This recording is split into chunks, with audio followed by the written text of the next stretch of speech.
Good morning बच्चों। My self doctor Prashant Kumar Desai. और आज हम जो डिस्कस करने वाले हैं वो है हमारा बी फार्म 6 सेमेस्टर का सब्जेक्ट हर्बल ड्रग टेक्नोलॉजी का एक प्रैक्टिकल। तो जो प्रैक्टिकल का जो ऑब्जेक्ट है, जो एम है, वो है एस्टिमेशन ऑफ टोटल एल्कोलॉइड्स।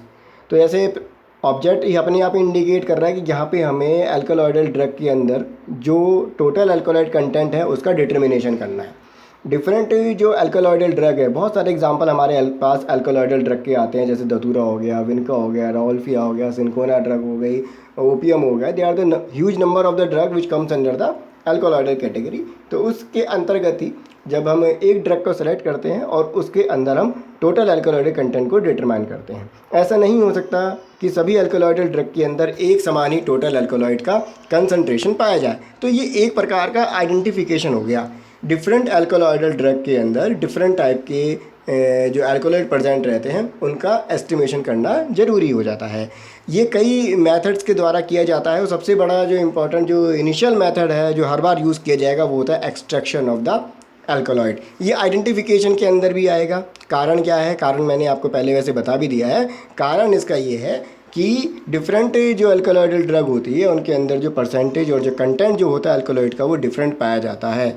अगर हम रेफरेंस कंपाउंड जो रेफरेंस ड्रग है हमारी उसका अगर हम एनालिसिस करते हैं, एस्टिमेशन करते हैं, और जो हमारा जो सैंपल कंपाउंड है ड्रग का उसका एनालिसिस करते हैं, अगर दोनों के टोटल कंटेंट में कोई वेरिएशन नहीं पाया जाता, मोर और लेस सिमिलर पाया जाता है, तो वो एक ही अल्कोलॉइडल ग्रुप की ड्रग की अल्कोलॉइडल ग्रुप की जो ड्रग है वो हो सकती है। अगर वेरिएशन पाया जाएगा तो इसका मतलब दोनों ही डिफरेंट टाइप की ड्रग्स हैं, अल्कोलॉइड से बिलोंग करती, अल्कोलॉइड से बिलोंग करने वाली ड्रग्स जो है वो डिफरेंट ड्रग्स हैं। तो बच्चों हम अपना जो प्रैक्टिकल के बारे में जो इन्फॉर्मेशन है उसके बारे में डिस्कस करते हैं। एम है एस्टिमेशन ऑफ टोटल अल्कोलॉइड। बहुत सारे इसके अंदर हमें सॉल्वेंट की ज़रूरत पड़ती है। बेंजीन की हो गई, अमोनिया की हो गई, क्लोरोफॉर्म की हो गई, सल्फ्यूरिक एसिड की इसके अंदर ज़रूरत पड़ती है। तो बहुत सारे अल्कोहल हो गए 90%, उसकी भी आपको ज़रूरत पड़ेगी। तो उसके अलावा कुछ हमें जो ग्लासवेयर्स की ज़रूरत पड़ती है, जैसे कि उसमें सेपरेटिंग फनल हो गया, हमारा कॉनिकल फ्लास्क हो गया, बीकर हो गया, एंड मेजरिंग सिलेंडर्स हो गए। ये जो कॉमन ग्लासवेयर्स होते हैं वो यूज़ करते हैं। तो उनका यूज़ कहाँ पर होगा उसके बारे में डिस्कस करते हैं। सबसे पहले तो बात कर लेते हैं इसकी थ्योरी पोर्शन के बारे में। This is the general extraction method for the alkaloid can be summarise as follow. तो ये जो हमारा जो एस्टिमेशन ऑफ टोटल अल्कोलॉइड हो रहा है ये हम किस तरीके से निकाल सकते हैं? We can find out with the help of the general extraction procedure applicable for the alkaloidal drug. तो अल्कोलॉइड के ड्रग के एक्सट्रैक्शन के लिए फाइटो कांस्टेंट जो प्रेजेंट रहते हैं अल्कोलॉइड के अल्कोलॉइडल ड्रग के लिए, उसको डिटरमाइन करने के लिए हम जनरल एक्सट्रैक्शन प्रोसेस अल्कोलॉइड का अप्लाई करेंगे। इसके प्रिंसिपल्स के बारे में बात करते हैं। ये यहाँ पे जो हेडिंग जो प्रिंसिपल दी गई है ये जनरल एक्सट्रैक्शन जो मेथड है अल्कोलॉइड का उसी को डिस्क्राइब किया गया विद रीजनिंग। तो सबसे पहले बात करते हैं किस तरीके से प्रिंसिपल और मेथड दोनों ही अप्लाई होंगे। ड्रग को सबसे पहले जो पाउडर ड्रग है उसको पहले ड्राई फॉर्म में रहती है। उस ड्राई फॉर्म की जो ड्रग है उसको पहले मॉइस्चर कर लिया जाता है, और मॉइस्चर जो करेंगे किसके साथ करेंगे? वो अल्कली के साथ किया जाता है। वो सोडियम हाइड्रोक्साइड हो सकता है, कैल्शियम कार्बोनेट हो सकता है, पोटेशियम हाइड्रोक्साइड हो सकता है, किसी भी अल्कली के साथ उसको हम मॉइस्चर करेंगे। ये करने का कारण क्या है? पहले पाउडर ड्रग ली, उसको फिर मॉइस्चर कर दिया बेस के साथ, किसी बेसिफाई रिएजेंट के साथ, सॉल्यूशन के साथ। तो वो उसका रीज़न ये होता है to free the base which is present in the form of the salt. तो जो बेस जो साल्ट की फॉर्म में प्रेजेंट है, जो एग्जिस्ट करते हैं अल्कोलॉइडल ड्रग को, उनको फ्री करने के लिए ये प्रोसेस अप्लाई किया जाता है। Then to separate the free basis with organic solvent. उसके बाद जो बेस फ्री हुए हैं after the application of the alkali, जो बेस फ्री हुए हैं उनको ट्रीटमेंट किया जाता है ऑर्गेनिक सॉल्वेंट के साथ। Then treat with the acid for the complete extraction. After that इसका हम जो एडिशन करेंगे नेक्स्ट स्टेप के अंदर वो हम एसिड का करेंगे। After the complete extraction the aqueous phase is made alkaline. जो एक्वस फेज जो होगी उसको अल्कलाइन कर दिया जाएगा विद द अमोनिया के साथ। The basic aqueous solution is then extracted with the convenient organic solvent followed by the drying of the alkaloid containing solution normally with the sodium sulfate। तो ये एक जनरल एक्सट्रैक्शन प्रोसीजर हो गया जिसको principal के साथ यहाँ पे अटैच किया गया है कि जनरल एक्सट्रैक्शन प्रोसेस जो अल्कोलॉइड का उसमें क्या क्या स्टेप रहते हैं और वो क्यों किए जाते हैं। तो पहला तो हम समझ ही गए कि मॉइस्चर अल्कली के साथ कर रहे हैं तो बेसिस को फ्री किया जा रहा है, ऑर्गेनिक सॉल्वेंट के साथ उसको ट्रीट करेंगे। ट्रीट करने के बाद फिर उसको एसिड के साथ ट्रीट किया जाएगा। एसिड होगा तो डाइल्यूट सल्फ्यूरिक एसिड इसके अंदर यूज़ किया जा सकता है।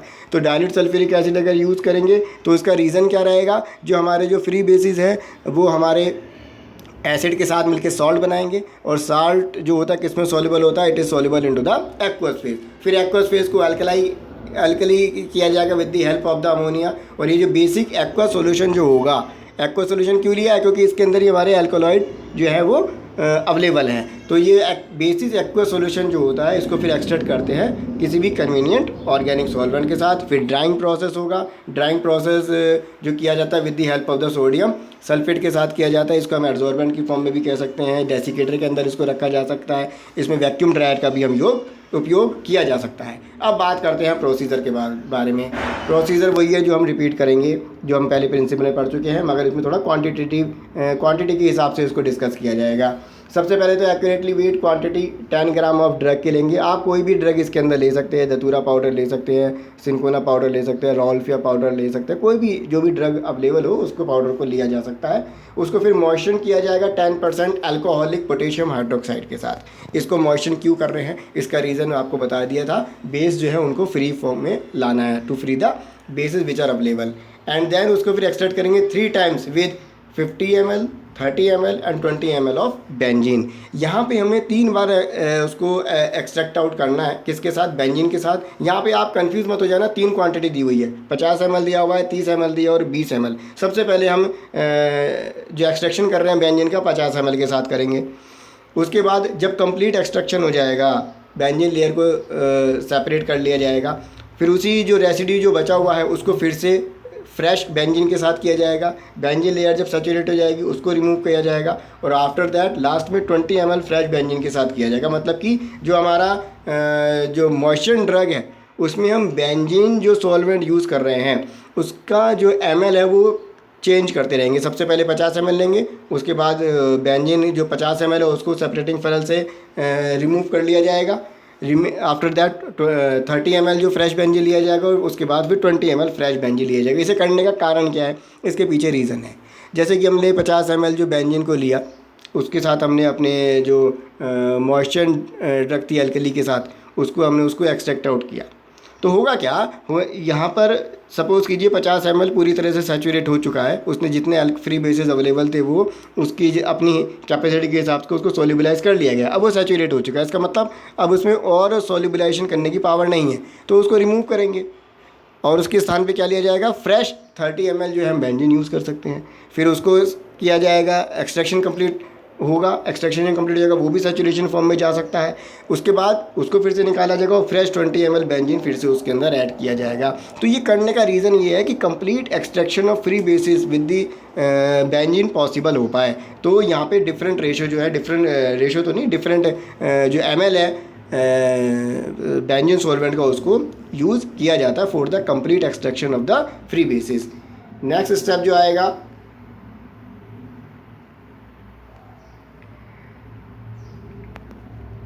ऑल द बेंजीन एक्सट्रैक्ट जो हमें मिले उनको हमें एक जगह इकट्ठा कर लेंगे, एक ही कॉनिकल फ्लास्क में ले सकते हैं, या फिर उसको हम सेपरेटिंग फनल में उसको ऐड किया जा सकता है। उसको शेक किया जाएगा 20 ml, 50 ml and 10 ml of 0.5 normal sulphuric acid for the complete extraction. अब ये नेक्स्ट स्टेप आ गया। पहला मॉइस्चर किया था हमने हाइड्रोक्साइड के साथ, उसके बाद उसको हमने ऑर्गेनिक जो सॉल्वेंट है बेंजीन उसके साथ उसको एक्सट्रैक्ट आउट किया। अभी जो बेंजीन जो मिला है हमें उसको किसके साथ ट्रीट करेंगे, सल्फ्यूरिक एसिड के साथ करेंगे। तो यहाँ पे हम उसको एक्वस एसिड के साथ उसको ट्रीट किया जा रहा है। एक्वस एसिड में जो यूज़ कर रहे हैं हम सल्फ्यूरिक एसिड यूज़ कर रहे हैं, 0.5 नॉर्मल सल्फ्यूरिक एसिड। इसमें भी हम 3 बार करेंगे, 20 ml डालेंगे, 15 ml डालेंगे और 10 ml डालेंगे for the complete extraction. Filter all the combined extract into a separating funnel. Separating funnel के द्वारा कंबाइंड एक्सट्रैक्ट को फिल्टर आउट कर लिया जाएगा। Make alkaline to the litmus with the dilute ammonia. अब नेक्स्ट स्टेप जो आ जाएगा वो हमारा इसको बेसिफाई करना है, जो कि अमोनिया के द्वारा किया जाएगा।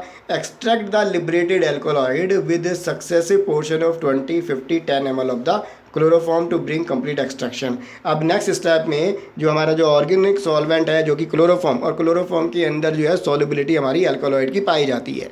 तो यहाँ पे जो एक्वस एसिड जो डाला था, जो सल्फ्यूरिक एसिड डाला था, सल्फ्यूरिक एसिड ने क्या किया कि यहाँ पे एक्वस फेज के अंदर हमारे एल्कलॉइड जो है वो साल्ट की फॉर्म में अवेलेबल हुए, वो वाटर के अंदर सॉल्युबल हो गए। अब इसको जो एक्सट्रैक्ट आउट किया जाएगा किसके साथ किया जाएगा, क्लोरोफॉर्म लेयर के साथ किया जाएगा। यहाँ पे हम क्लोरोफॉर्म सॉल्वेंट यहाँ पे ऐड कर रहे हैं, वो भी डिफरेंट रेशो डिफरेंट ml के अंदर उसको यूज़ किया जाएगा। वॉश कर लेंगे कंबाइंड ऑर्गेनिक एक्सट्रैक्ट हो, फिर उसके अंदर 10 ml वाटर डाल दिया जाएगा, ये भी हमारा वॉशिंग के प्रोसेस रहेगा। Again extract 10 ml portion of the chloroform, फिर से इसको हम दो पोर्शन में 10 ml के पोर्शन में क्लोरोफॉर्म के साथ एक्सट्रैक्ट करेंगे। Add the chloroform washing to the main chloroform extract, जो 10 ml की जो फिर से हमने जो वॉशिंग करी है उसको भी हम जो क्लोरोफॉर्म एक्सट्रैक्ट था उसके साथ मिक्स कर लेंगे। इवेपोरेट करेंगे क्लोरोफॉर्म को on a water bath until a few ml are left. पूरी तरीके से इवेपोरेट नहीं करना। जो क्लोरोफॉर्म जो आया है हमारे पास, जिसके अंदर हमारे अल्कलॉइड सोल्यूबलाइज फॉर्म में अवेलेबल हैं, उनको फाइंड आउट करना है, तो हमें उसको इवेपोरेट करना पड़ेगा सॉल्वेंट को। तो जो क्लोरोफॉर्म जो एक्सट्रैक्ट है आफ्टर द वॉशिंग, उसको पूरी तरीके से इवेपोरेट नहीं करना है। वाटर बाथ में गर्म करेंगे, मोस्टली जो क्लोरोफॉर्म जो सॉल्वेंट है वो इवेपोरेट हो जाएगा, मगर थोड़ा बहुत जो सॉल्वेंट है उसको वहाँ पे रखना पड़ेगा। एंड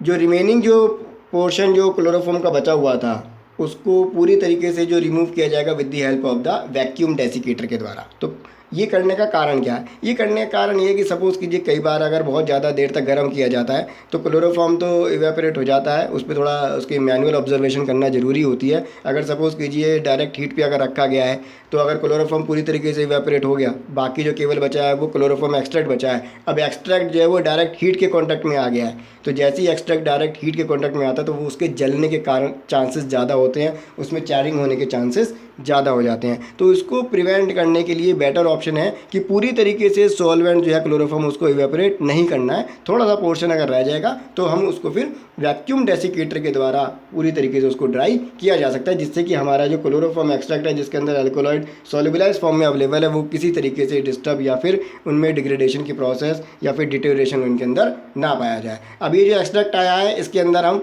5 ml अल्कोहल डाल देंगे 90% of the residue and again evaporate the solvent. जो हमारे पास जो क्लोरोफॉर्म जो रेसिड्यू जो आया है उसमें 90% अल्कोहल की 5 ml उसके अंदर डाल दिया जाएगा। Repeat the evaporation with alcohol, dry the residue to a constant weight in a vacuum desiccator and weigh as total alkaloids and perform the TLC।